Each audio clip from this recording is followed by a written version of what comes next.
like I showed you with the DNA example, miles away from me, I'm doing tasks. At the same time, with the atom clock, it's responding to what I'm doing.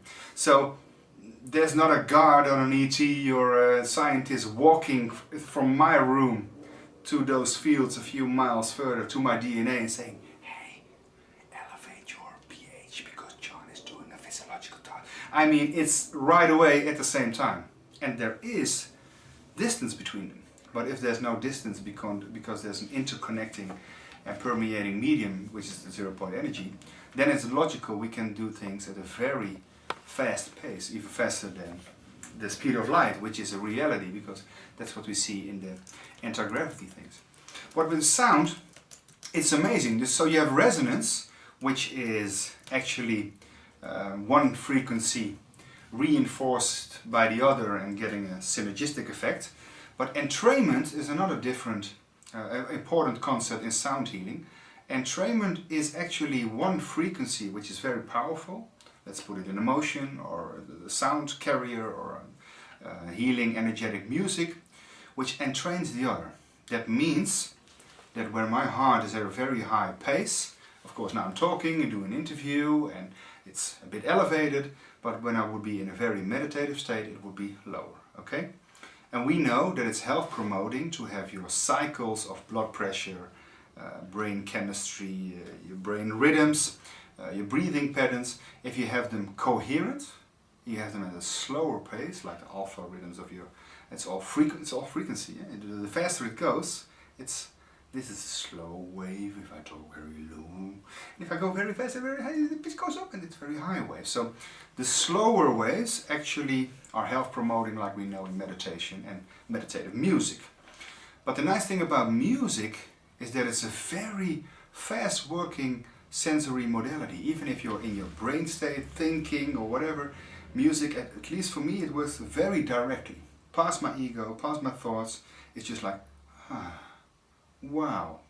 And the entrainment is actually making sure that a sound wave is changing another wave, which could be a bodily rhythm, to a coherent state or a very meditative state, a very healing state. So people don't know that the ear is physically attached to all kinds of organs.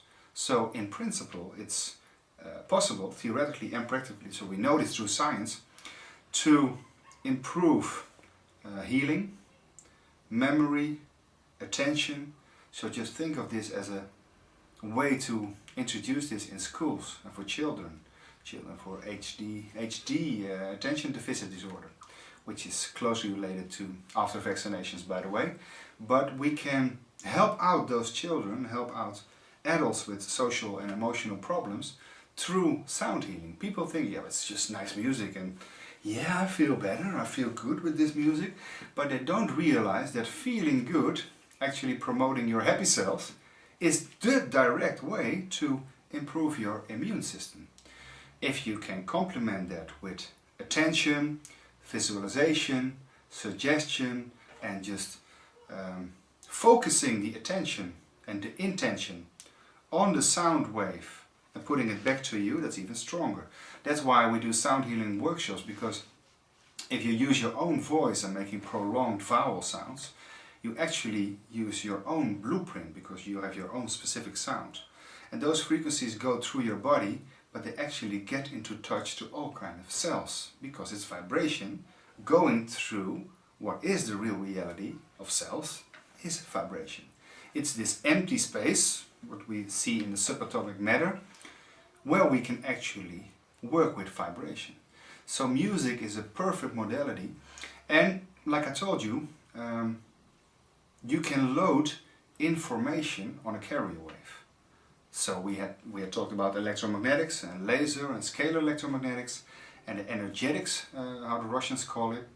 But you can also use sound as a carrier wave, as a way to modulate intention, consciousness on frequency-based information, which is music, and put it in there. Like I told you, in my blueprint, there's this energetic CD, and I used information from sacred spaces, from crop circles, beautiful moments where we had group singing, creating sacred space, and you can actually feel this, because even if you're insecure or you can't sing or whatever, it doesn't matter. If you're doing it for 10 minutes or longer with a group, you can hear that it creates harmonics. And it actually feels as if the whole room is filled with a whole different kind of beings than the people just singing. And maybe it is. But the point is, it creates sacred space, and you can feel something is changing in that room. You can feel, and it's not suggestion, because everybody can feel this, wow, I feel more at ease, or I felt negative, I'm not having any negative thoughts anymore.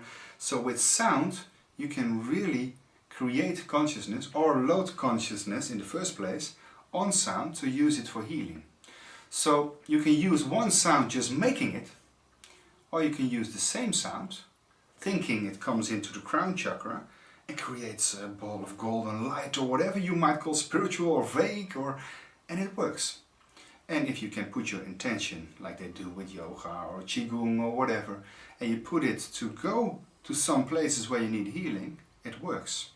So you can load your intention. That's what Jonathan Goldman, famous sound healer, also says, which I think is an amazing formula. Frequency plus intention is healing. And that's important, because it's not per se the frequency on its own, it's the relationship to whatever you want to achieve with it. Because the frequency for one person might be annoying for one and healing for the other. But you can actually use sounds to load it with information and consciousness. And that's interesting, because you asked me a question before. I thought it was like this. Not sure if the camera sees it, but as you can see, there are 3s, 6 and 9s here. Which is quite interesting, because I wasn't supposed to be writing about